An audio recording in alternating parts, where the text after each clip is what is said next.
Welcome back. In focus ہیں رکن قومی اسمبلی شیر افضل خان مروت. عمران خان جس قسم کا احتجاج چاہتے تھے وہ علی امین گنڈا پور صاحب نہیں کر سکے، اور شاید سہیل آفریدی کی جو تبدیلی کی وجہ ہے وہ یہی ہے. اس احتجاج کی صورت میں عمران خان صاحب کیا سمجھتے ہیں کہ کیا ان کی رہائی ممکن ہوگی یا اسٹیبلشمنٹ ان سے بات کرے گی، ایسا احتجاج کیا جائے؟ What is the exactly the goal of it?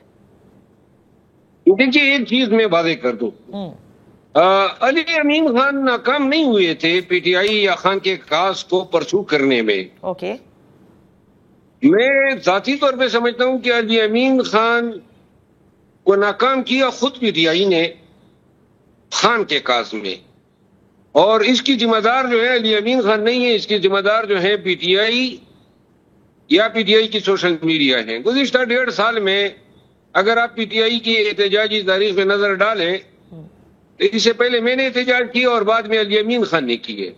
اگر علی امین خان کا کردار مائنس کیا جائے یا پھر میرا کردار مائنس کیا جائے تو کوئی تاریخ ہی نہیں ہے احتجاجی جلسے جلوس اور ریلیز کی. اور علی امین خان جو ہے، جس طرح ایپیکس کمیٹی کی آپ نے بات کی کہ خیر سگالی کا پیغام دیا وزیر اعظم صاحب نے کال کی، یقیناً اچھی بات ہے، قابل ستائش فعل ہے، لیکن یہی کام علی امین خان نے کیا تھا نا ایپیکس کمیٹی جا کے خان سے پوچھے بغیر. تو خان صاحب بھی جو ہیں برا فروختہ تھے کہ فوٹو سیشن آپ نے کیوں کیے، اور اس کی جو جانے کی قیمت ان کو چکانی پڑی آخری دن تک. علی امین خان جو ہے خان کی رہائی اس طرح چاہتے تھے، 3 سے 4 دفعہ وہ تقریباً کامیاب ہو چکے تھے، لیکن یا تو پارٹی نے جو ہے کوئی نیا ٹاسک سونپ دیا یا پارٹی پیچھے ہٹ گئی، یا پھر کبھی قدرت کو منظور نہیں تھا، کبھی شاید اسٹیبلشمنٹ جو ہے. یعنی مجھے یاد ہے کہ 4 دفعہ کی جو بات چیت ہوئی ہے اس میں ایک دفعہ حکومت پیچھے ہٹی ہے، ایک دفعہ یہ جو 26 نومبر کو معاملات ہوئے یہ شاید ہم سنجانی پہ رک جاتے تو ہو جاتا، اچھا، یا پھر یہ لوگ شہید نہ ہوتے تو یہ قدرت کی طرف سے کہہ لیتے. بقایا 2 دفعہ جو ہیں وہ پی ٹی آئی کی سوشل میڈیا یا پی ٹی آئی کی خود اپنی اٹھدھرمی نے جو ہے ان مذاکرات کو ناکام کیا، ورنہ خان کب کی چک چکے ہوتے. تو یہ ناکامی علی امین خان کو ایٹریبیوٹ نہیں کی جا سکتی، اور آنے والے دنوں میں بھی وہ بغیر ٹکراؤ کے خان کو چھڑانا چاہتے تھے.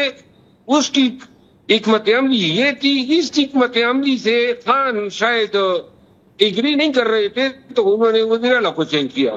طارق فضل چودھری صاحب جو پی ایم ایل این کے چیف وپ بھی ہیں، انہوں نے یہ کہا ایک پروگرام میں کہ اگر تحریری طور پر تحریک انصاف یہ لکھ کر دیتی ہے کہ عمران خان کو بنی گالہ شفٹ کیا جائے تو یہ کیا جا سکتا ہے، پھر وہ وہاں پر اپنی سیاسی میٹنگز بھی کر سکتے ہیں. تو کیا عمران خان صاحب چاہتے ہیں کہ جلد سے جلد ان کو شفٹ کیا جائے، یا حکومت چاہتی ہے کہ جلد سے جلد عمران خان کوئی ڈیل کریں اور باہر آ جائیں؟ دیکھیے میں نہیں سمجھتا ہوں کہ یہ جو ڈاکٹر صاحب نے جو پیشکش کی ہے یہ پیشکش اسٹیبلشمنٹ اور حکومت کا کوئی مشاورت سے کیا گیا فیصلہ ہے جو انہوں نے سنایا ہے. میرا خیال ہے ٹی وی ٹاک شو میں شاید گفتگو کے دوران ہی جوش میں آ کے انہوں نے کوئی بیان دے دیا ہے.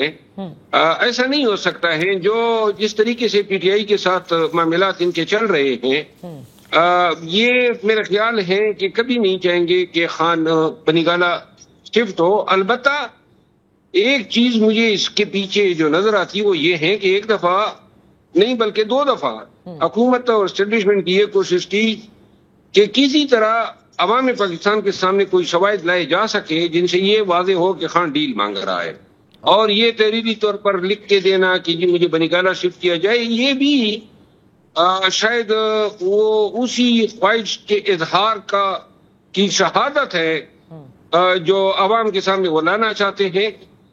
تو یوں میں یہ کہہ سکتا ہوں کہ یہ بیل مڑنے والی نہیں ہے اور ایسا ممکن نہیں ہے. آپ کے دوبارہ پاکستان تحریک انصاف جوائن کرنے کا کوئی چانسز؟ فی الوقت مجھے کوئی امید نظر نہیں آ رہی ہے، نہ میری ذاتی کوئی ایسی خواہش ہے. بہت بہت شکریہ شیر افضل خان مروت صاحب فار بینگ ود اس آن دی شو. اسی کے ساتھ وقت ہوا ہے ایک بریک کا.